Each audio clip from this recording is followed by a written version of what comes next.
My boyfriend took his ex out just to make me jealous, so I played by his rules and he lost me for good. My name is Claire Bennett. I'm 27 and until last week, I genuinely believed I was in the healthiest relationship I'd ever had. Ethan Carter and I had been together for a year and a half. We weren't perfect, but we always talked through problems before they had the chance to become real ones. At least that was what I thought. Early in our relationship, we had one of those long conversations about trust, jealousy, and whether staying friends with an ex was ever appropriate. We both agreed it wasn't disrespectful as long as there was honesty, transparency, and neither partner was made to feel humiliated. I didn't realize then how important that promise would become. Last Tuesday evening, Ethan was scrolling through his phone on my couch while I unpacked groceries when my phone buzzed on the kitchen counter. It was a message from Daniel Brooks. Daniel and I had dated for 6 months, nearly 2 years before I met Ethan. There had been no betrayal or dramatic breakup. We simply wanted different things and walked away before resentment had a chance to grow. Since then, we'd only exchanged the occasional birthday message or congratulations on major milestones. His text read, "Are you free for coffee sometime this week? I have some news and thought it'd be nice to catch up." I carried my phone into the living room. "Daniel wants to meet for coffee." Ethan looked up. "Daniel who?" "My ex." "What does he want?" "He says he has some news." He shrugged and looked back at his phone. "Okay." I didn't move. "Okay. As in, you're really fine with it?" "I'm not insecure like that, Claire. Do whatever you want." His answer sounded easy, but something about it felt rehearsed, and although he expected me to second-guess myself without ever asking me not to go. "I'm telling you because we agreed to be honest with each other." "I know." "Then tell me if it bothers you." He finally set his phone aside. "It doesn't. I trust you. Daniel is your past. I'm your boyfriend.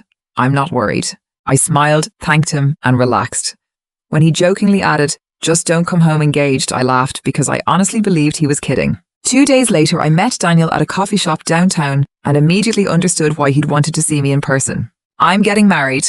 Before I'd even taken off my coat, he was showing me photos of Rachel's engagement ring. They'd been together a little over a year. He'd proposed during a weekend trip to the mountains, and he spent the next hour talking about the wedding and worrying he'd cry through his vows. The entire conversation was exactly what I'd expected from two people who had ended things on good terms.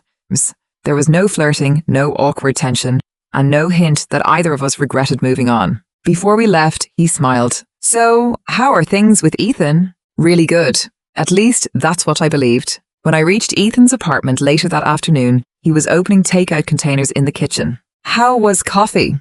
"Daniel's engaged." He paused almost imperceptibly before nodding. "Good for him. I wanted to tell me in person." "That's nice." Something still felt off. "You seem surprised." "I'm not." "You stopped moving." "I was opening noodles, Claire." His voice stayed light, but he never looked at me. During dinner, he casually asked where Daniel was getting married, whether Rachel had been there, and whether Daniel had ever hinted about getting back together. None of the questions sounded strange on their own, but together they felt less like curiosity and more like quiet reassurance. I answered honestly, and the evening ended without an argument. By the next morning, I'd convinced myself I was imagining things. At 9:07, my phone started vibrating. First, a message from Mia. "Is everything okay with you and Ethan?" Then one from a coworker. "Claire, have you seen his stories?" Before I could reply, 3 screenshots appeared in our group chat. Ethan was with Olivia, his ex-girlfriend. Unlike Daniel and me, Ethan and Olivia had broken up, gotten back together, and drifted in and out of each other's lives for years. The first photo showed them having coffee. The second was lunch. In the third, they were laughing together, her hand resting close enough to his wrist to look intimate. Beneath it, he'd written, "If this bothers you, that's a you problem." I stared at the screen. It wasn't just that he'd met Olivia. He'd done it the same day I met Daniel, chosen the most suggestive photo, and posted a caption that practically invited people to question my reaction before I'd even had one. Mia called immediately. "What is he doing?" "I honestly don't know." "You didn't know he was seeing Olivia?" "No. That caption is about you." "I know. So are you calling him?" I glanced across the office and caught 2 co-workers looking my way before quickly pretending they weren't. "No. Claire, Hi wants me to react. So? If I do, he wins." I ended the call, but work became impossible. Messages kept coming. Some people asked if we'd broken up. Others treated it like gossip they couldn't wait to watch unfold. By the time I reached Ethan's apartment that evening, the embarrassment had turned into something much calmer. Clarity. He opened the door, smiling. "Hey babe, how was work?" "Interesting. I saw your stories." "Oh, those. You had lunch with Olivia." "We did. The same day I met Daniel." "Coincidence?" And the caption. He leaned back on the couch without a trace of guilt. It was just a general statement. A general statement under a photo with your ex. She's a friend now. You never told me you were meeting her. You said exes could stay friends. We also agreed to be honest. He sighed. Claire, if someone feels threatened every time their partner has coffee with an ex, that's their insecurity to deal with. The answer came too quickly, too smoothly. He'd practiced it. So you're completely fine with me seeing Daniel? I already told you I am. And having dinner alone with male friends? He frowned. Why wouldn't I be? I just want to understand the rule. There is no rule. We trust each other. That was the moment everything became clear. I thought he'd embarrassed me in public, won the argument before it even started, and convinced me to accept it quietly. Instead, I picked up my bag. Okay. He blinked. That's it? That's it. I kissed his cheek, wished him a good night, and left before he could read my face. Back home, I opened my contacts and stopped at Noah Foster's name, Ethan's closest friend. We'd known each other for over a year through birthdays, weekend trips, and group dinners. He was easygoing, funny, and one of the few people around Ethan who never turned every conversation into a competition. I typed a message. Hey, random question, want to grab dinner tomorrow? We've always talked in groups, but we've never really caught up one-on-one. My thumb hovered over the screen, not because I wanted Noah. I didn't. But because Ethan had just declared that trust had no double standard, and I needed to know whether he actually believed it. I pressed send. Noah replied less than 2 minutes later. Sure, I'm free tomorrow night. I suggested an Italian restaurant on 5th Street, and Noah agreed to meet at 7. After setting my phone down, I sat quietly in the dark. Ethan seemed determined to prove that jealousy was my problem. By tomorrow night, I'd know whether trust was really something he believed in, or just a privilege he reserved for himself. The next evening, I spent longer getting ready than I cared to admit. It wasn't because this was a date. I kept repeating that to myself every time I changed my shirt or fixed my hair. Dinner with Noah wasn't about romance. It was about answering one question. Did Ethan actually believe the rules he'd given me? By 6:30, I'd settled on dark jeans, a cream sweater, and the same earrings I wore to work most Fridays. I wanted to look nice, not like someone trying to impress a man. As I grabbed my purse, Ethan texted. Hope you're having a relaxing Saturday. Megan's making everyone watch some awful reality show. Save me. I stared at the screen. Not one word about Olivia. Not one apology. Not even an acknowledgement that he'd turned our relationship into public entertainment. Instead, he was acting as though none of it had happened. I replied with a simple, good luck surviving.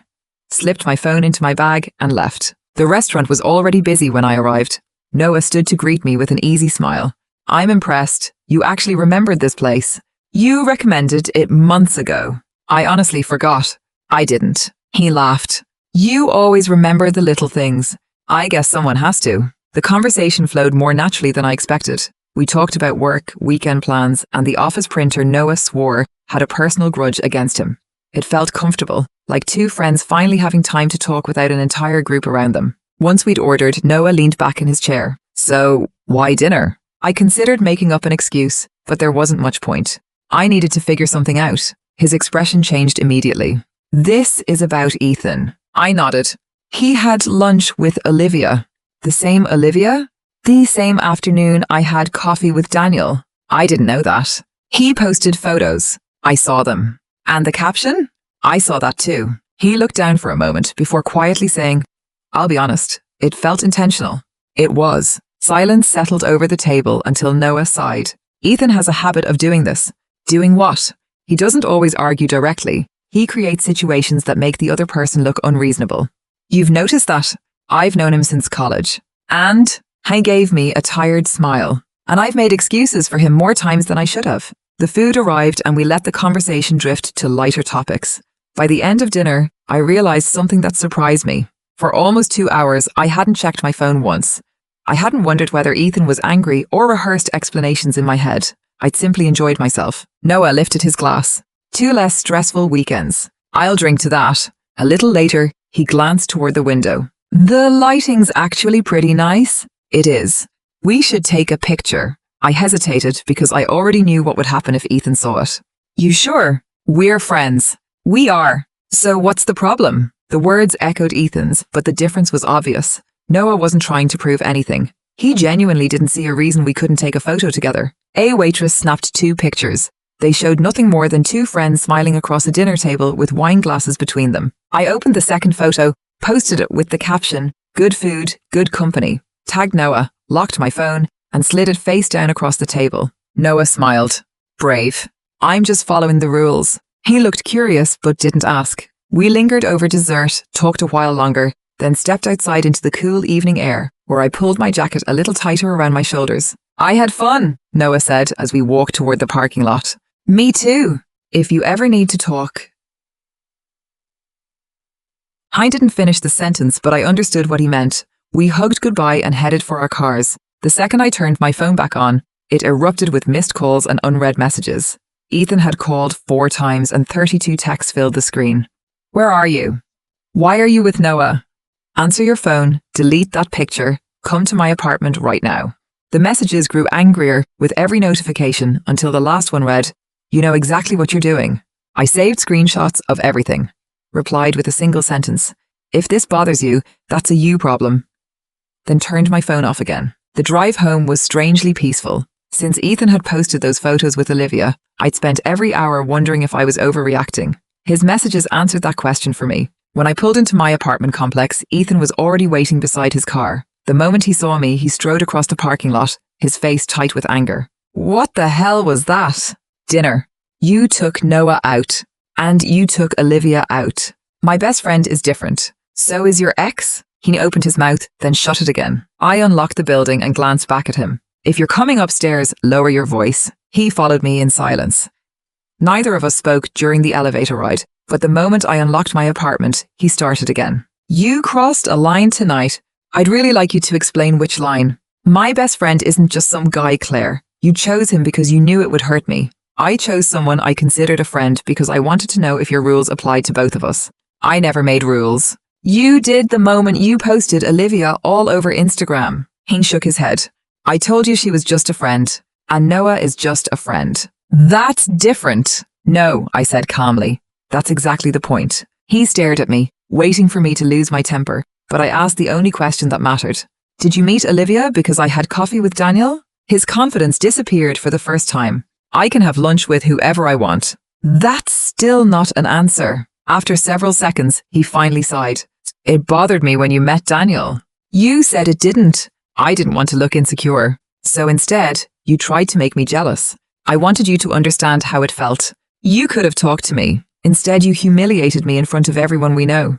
People overreacted. No, they reacted exactly the way you hoped they would. He rubbed both hands across his face before quietly admitting, I shouldn't have posted the caption. For a moment, I thought a real apology was coming. Then he added, but dinner with Noah still crossed a line. I couldn't help shaking my head. So you still don't hear yourself? I admitted I was wrong, and immediately explained why I was supposedly more wrong. His frustration returned. You knew taking Noah would hurt me. I did. So why do it? Because you spent 2 days telling me secure people don't control who their partners spend time with. I believed you. You used my own words against me. No, Ethan, I lived by them. Silence settled between us. Finally, I said, you know what surprised me most about tonight? I actually enjoyed dinner. We talked about work, travel, and your terrible taste in action movies. That's exactly what happened when I met Daniel. Nothing more. Some of the anger drained from his face. I overreacted, he admitted. You did. I didn't think this would get so big. You absolutely did. Otherwise, you never would have posted those pictures. I looked away, then quietly said, I'm sorry. The words almost sounded sincere until he finished the sentence. But I still think you owe me an apology. That was the moment everything finally clicked. Even after admitting he tried to make me jealous, he still believed I should be the one asking for forgiveness. I slowly got to my feet. No, I'm not apologizing. His face tightened as if he couldn't believe what he just heard. So that's it? I think it is. For several long seconds, he simply stared at me. Then he gave a small, defeated nod and walked to the bedroom, stuffing his overnight bag with a few shirts, his laptop charger, and the toothbrush he'd left in my bathroom. When he reached the front door, he stopped with one hand on the handle, almost waiting for me to tell him to stay. I didn't. Instead, I met his eyes and quietly said, No, Ethan. I think we both just found out who made the first mistake. The door slammed behind him hard enough to rattle the picture frame in my hallway. Less than a minute later, my neighbor texted, Everything okay over there? I looked around the apartment. The silence felt unfamiliar, but it also felt peaceful. After 2 exhausting days of questioning myself, I finally wasn't wondering whether I'd overreacted. By Sunday morning, Ethan had already started telling a completely different version of our breakup. Before I was even out of bed, Mia called. "Please tell me you've seen Instagram." I literally just woke up. "Then, do yourself a favor and look." The hesitation in her voice told me this wasn't ordinary gossip. I opened Ethan's account and found a series of carefully crafted stories about betrayal, boundaries, revenge, and protecting your peace. He never mentioned my name, but he didn't have to. Everyone who knew us knew exactly who he meant. The final slide simply read, "Healing begins," posted beneath a selfie where he looked exhausted enough to invite sympathy. "He uploaded all of that last night?" I asked. "About an hour after you broke up," Mia replied. "People have been asking questions ever since." I closed the app without reading the comments. Ethan had always believed that whoever told the story first controlled how everyone else remembered it, and this time was no different. Around noon, Noah called. "I'm sorry I got pulled into all of this." "You didn't do anything wrong." "I know, but Ethan doesn't see it that way. He called me last night and asked if we'd been seeing each other behind his back." "And when you told him no?" "He didn't believe me. Honestly, I don't think he wanted the truth. He wanted me to admit something that never happened." I leaned back against the couch and let out a slow breath. So he'd already decided the answer before he called. Exactly. After a short silence, Noah spoke again, his voice quieter this time. "I don't think this was ever really about Olivia." "What do you mean?" "I think he wanted you to get jealous. When you stayed calm instead, the whole plan fell apart." Noah's theory fit Ethan's behavior almost too well. The photos with Olivia, the caption, even the argument afterward hadn't been about trust. He wanted me jealous enough to chase him, and when I refused, he treated that as proof that I didn't care. That afternoon, another message appeared from a number I didn't recognize. It was Diane Carter. "Claire, I heard you and Ethan broke up. He's heartbroken. Relationships survive difficult moments. Please don't let pride ruin something beautiful." I read the message twice before setting my phone down. In the 18 months Ethan and I had been together, Diane had texted me exactly twice. Once to wish me happy birthday, and once to ask what dessert I was bringing to Thanksgiving. Now she suddenly wanted to mediate our breakup. I chose my words carefully. "With respect, this isn't about pride." Her reply came almost immediately. "Then what is it?" "Ethan says you deliberately tried to hurt him." I opened the screenshots I'd saved and typed back. Ethan met his ex the same day I met mine. He publicly posted photos with the caption, "If this bothers you, that's a you problem." I had dinner with Noah and repeated his own words. That's what happened. Several minutes later she answered. "Hein didn't explain it that way." I figured he didn't. That was the last message I received from her. Later that evening, my phone buzzed again. This time it was Ethan. Hein didn't call. He left a voicemail. "Claire, we need to stop doing this. We're adults. Call me back." I deleted it without responding. If he truly wanted an adult conversation, he could have chosen one before turning our relationship into public entertainment. Tuesday morning brought another surprise. Someone tagged me in one of Ethan's posts. He'd uploaded an old photo of us from a weekend trip to the lake 6 months earlier, with the caption, "Sometimes the people who look perfect beside you are the ones capable of hurting you the most. Trust God's timing." The comments poured in, full of sympathy, prayers, and praise for how strong he was. Conveniently, no one saw the photos he'd posted with Olivia less than a week earlier.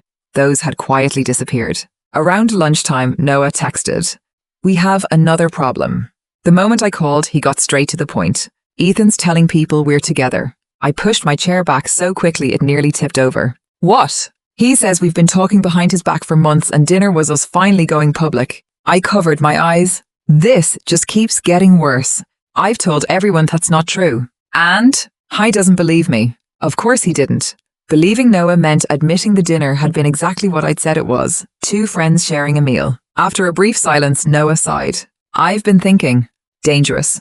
He laughed. "Probably, but I still have every message, and so do you. If he keeps telling people you're cheating, maybe it's time the screenshots speak for themselves." I stared out the office window as rain began falling across the parking lot. I don't want this turning into a social media war. Neither do I, but he's accusing both of us. I didn't answer right away. "I'll think about it." That evening, just after 8, someone knocked on my apartment door. 3 slow knocks. I looked through the peephole. Ethan. Again. "I know you're home," he called. I opened the door only a few inches, leaving no room for him to step inside. "What do you want?" I looked exhausted. Dark circles shadowed his eyes, his hair was a mess, and he'd clearly skipped shaving. "I miss you." I said nothing. "I've been thinking," he continued. "I overreacted. I'm sorry." I shouldn't have posted those stories or written that caption. He stopped, watching my face as though those words should erase everything.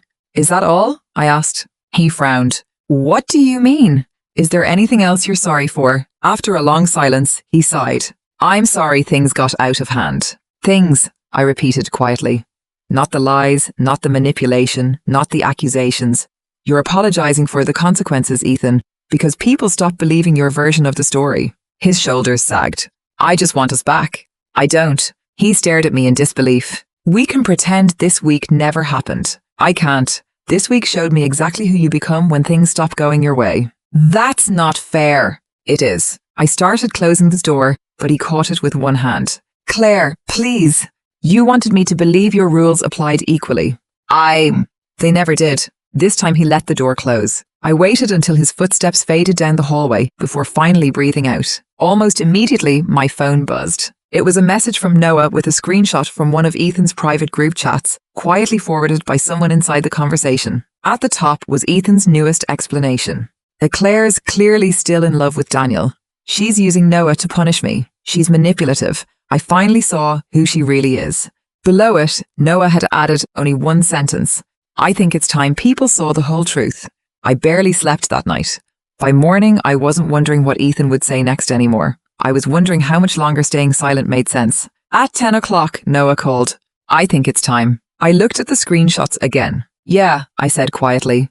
I think you're right. Within the hour, we sent every message to the mutual friend who had been asking what had really happened. She read everything before calling me. Claire, why didn't you show people this sooner? I thought the truth would speak for itself. It should, she said. But people only know what they're shown. She asked if she could post the screenshots. Only if you post all of them, I replied. No editing, no missing context. You have my word. Half an hour later, the post went live. There were no insults or dramatic captions. She simply posted the screenshots in order, starting with Ethan and Olivia, and ending with the messages he'd sent after seeing my dinner with Noah. At the bottom was one simple sentence. Context matters. I put my phone on silent, made lunch, folded laundry, and watered the plants on my balcony before finally checking it again. By the time I checked my phone again, the story Ethan had been telling was already falling apart. Messages poured in faster than I could read them. I had no idea this was the full story. Now everything makes sense. I'm sorry I judged you. Even people I barely knew were apologizing because the screenshots left very little room for doubt. Ethan meanwhile scrambled to regain control. He posted more stories about betrayal, loyalty, and private conversations. But this time people weren't buying it. The comments had changed. Didn't you post Olivia first? Why leave out those screenshots? Looks like we're missing part of the story. Within minutes, the comments began disappearing. By evening, his account had gone private. Later that day, Noah called again, laughing before I could even say hello. Ethan called me. You answered? No, he tried another number after I ignored the first one. What did he want? He begged me to take the screenshots down. And when you said no, I reminded him they were real. I smiled. What happened after that? He insisted people were misunderstanding everything. Were they? No. He hung up. We both laughed, not because Ethan was suffering, but because he still believed the problem was everyone seeing the truth instead of what he'd actually done. The next morning, I received a message from Ethan's younger sister, Lily. Can we talk? We met at a cafe near my office during lunch. I'm sorry, she said as soon as I sat down. For what? My brother. She admitted he'd told the family a completely different version of the breakup and that she'd believed him until she saw the screenshots. I didn't know about Olivia. I didn't know about the caption. And I definitely didn't know he came to your apartment twice. He never wanted anyone to know. She nodded. I called him this morning. He said everyone turned against him. Did he ever admit why? She gave a tired smile. No. He said people believed you because you're better at manipulating emotions. I almost laughed. Even with the screenshots in front of him, Ethan had found a way to make being caught look like someone else's manipulation. Lily reached across the table. I don't think you're manipulative. Thank you. I'm not defending him, she said softly. But I think he spent his whole life needing to be the victim. Even when we were kids, every argument somehow became someone else's fault. Her words stayed with me long after we left the cafe. Lily's story made one thing clear. This pattern had been around long before Olivia or me. By Friday, one of Ethan's co-workers sent me a message explaining that HR had spoken to him again after he kept discussing our breakup around the office. His supervisor had warned him that if he didn't stop bringing personal drama into work, disciplinary action would follow. For weeks, Ethan had insisted everyone else was destroying his reputation. The truth was, he'd been doing that himself. That evening, another email appeared in my inbox. From Ethan Carter. Subject, can we talk? The message began exactly as I'd expected. I've had time to reflect. Then came, I think we both made mistakes. Followed by, I miss what we had. For a moment, I wondered if he'd finally accepted responsibility. Then I reached the last paragraph. I believe we can fix this if we're both willing to grow. I'm ready to forgive you if you're ready to move forward together. I stared at the screen and almost laughed. Even after everything, Ethan still believed he was the one offering forgiveness. I replied with 7 words. No thanks. Keep growing without me. Less than 3 minutes later, his answer arrived. You'll regret walking away from me. I read it once, closed the email, blocked the address, and realized there was finally nothing left to say. I expected blocking him to feel dramatic. Instead, it felt like someone had finally silenced an alarm that had been ringing for weeks. The quiet felt strange at first. I kept reaching for my phone out of habit, expecting another message or another accusation, but nothing came. After a few days, I stopped expecting trouble every time the screen lit up. The following Wednesday, Noah and I met for coffee. There were no screenshots or crisis to discuss, just 2 friends catching up. You look different, he said.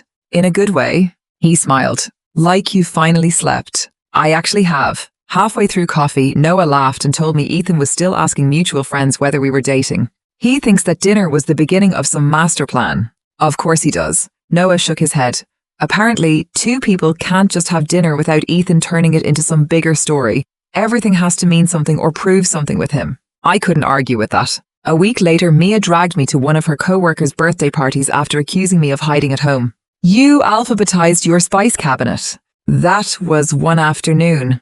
It took 4 hours. She wasn't wrong. That's where I met Ryan Mitchell, a veterinary technician who arrived a few minutes late. I'm sorry, he said with an embarrassed smile. A Labrador decided swallowing half a tennis ball sounded like a great idea. I laughed. Occupational hazard. You'd be surprised what dogs think counts as food.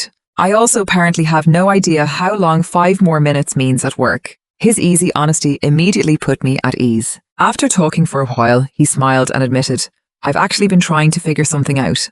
Oh? Were you always this difficult to approach, or was I just overthinking it? A little of both.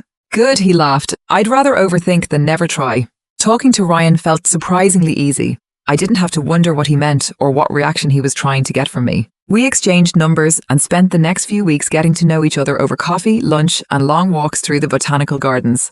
Neither of us tried to force it into something serious before it was ready. On our 4th date, I told him everything and even showed him the screenshots. Ryan handed my phone back. I don't understand why he didn't just tell you he was jealous. Neither do I.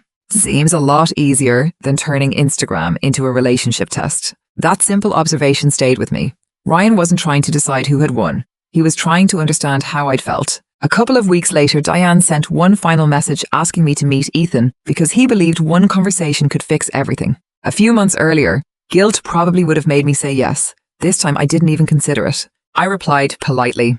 I genuinely hope Ethan heals, but that journey can't depend on access to me. I wish him well. Please don't contact me again about this. Then I blocked her number. After that, my days got boring again. And I mean that in the best possible way.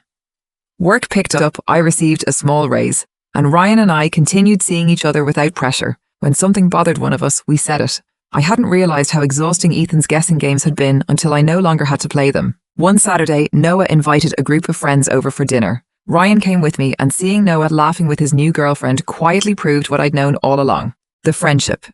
Ethan had turned into an imaginary affair, had always been exactly what it looked like. 2 people who were simply friends. At one point, Ryan reached for my hand beneath the table. There were no cameras, no audience, and nothing to prove. It was simply a small, effortless gesture from someone who wanted nothing more than to be beside me. Driving home, a social media memory popped up. A photo of Ethan and me from exactly 1 year earlier. I looked at it for a few seconds, then deleted it. The relationship had been real. It just wasn't something I wanted to keep revisiting. A few days later, Mia called. You'll never guess. What happened? Ethan's new relationship already ended. What happened? His girlfriend asked why he still talked to Olivia. I couldn't help laughing. Let me guess, he called her insecure. Exactly. When Mia hung up, I expected to feel satisfied. Instead, I mostly felt tired. Ethan had already repeated the same mistake with someone else, and I finally understood that none of this had ever been mine to fix. I kept losing relationships because he believed trust was something everyone else owed him, never something he had to give in return. He kept demanding reassurance from women he never made feel secure. Looking back, dinner with Noah didn't destroy my relationship. It exposed it. Ethan had spent 18 months asking me to trust him while treating my trust like something he was entitled to.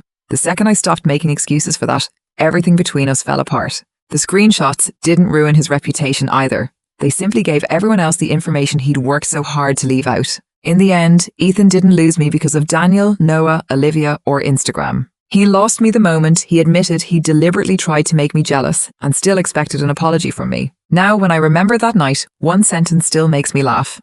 That's different.